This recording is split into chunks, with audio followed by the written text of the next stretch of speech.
Every day, trillions of dollars flow silently through the global financial system, automated and invisible. But during a routine manual review of international wires, one specific transaction hit a sudden, complete dead end.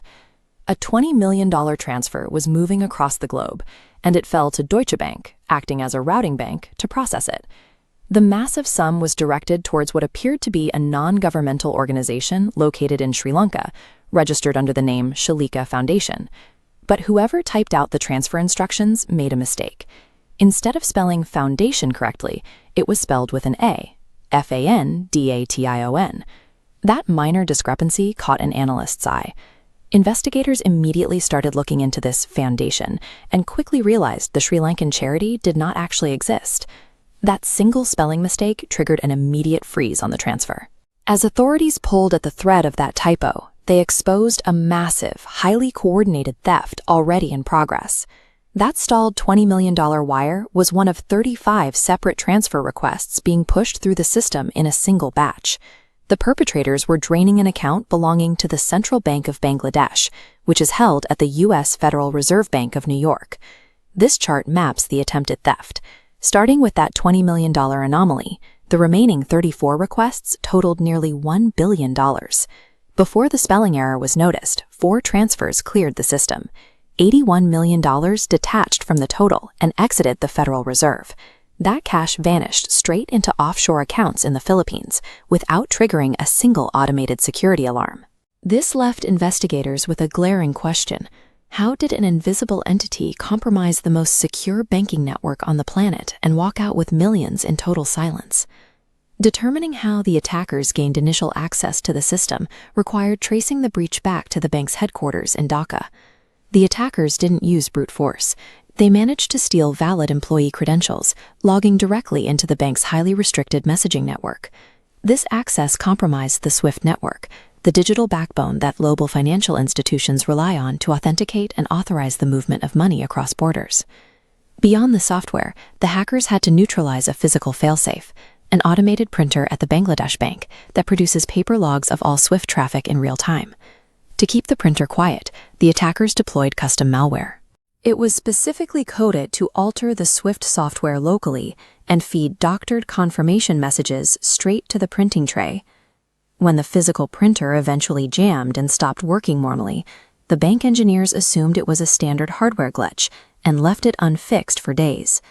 That assumption blinded the local staff, providing the attackers with bays of operational invisibility right inside the bank's headquarters. With the local alarms silenced, the attackers executed their second strategy. They weaponized international time zones. The fraudulent transfers were initiated in Bangladesh on Thursday, February 4th. Their weekend begins Friday, leaving Dhaka's bank offices empty. As Bangladesh slept, the New York Federal Reserve opened, giving staff a full Friday workday to approve the transfers while Dhaka remained offline.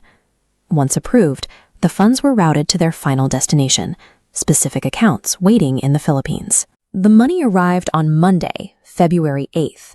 This was the Chinese New Year, a major bank holiday in the Philippines.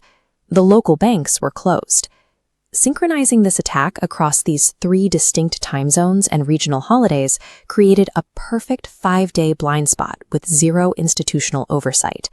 That 5-day head start was exactly what allowed the first $81 million to escape the Federal Reserve. The syndicates moved the funds out of the banking system and laundered them through local casinos, trading the digital tracks for untraceable gambling chips and cash. The discovery sparked international fallout. Authorities launched investigative hearings across multiple countries to track down the ghost funds. The laundering process worked. To this day, the vast majority of that $81 million remains completely unrecovered. The attackers had effectively neutralized digital firewalls, physical audit trails, and the logistical oversight of 3 different banking jurisdictions. Yet despite that execution, the remaining $850 million was halted. All of the coding and the intricate timing collapsed because of a single slip of a finger on a keyboard. That misspelled word forced the system to stop and wait for a manual review.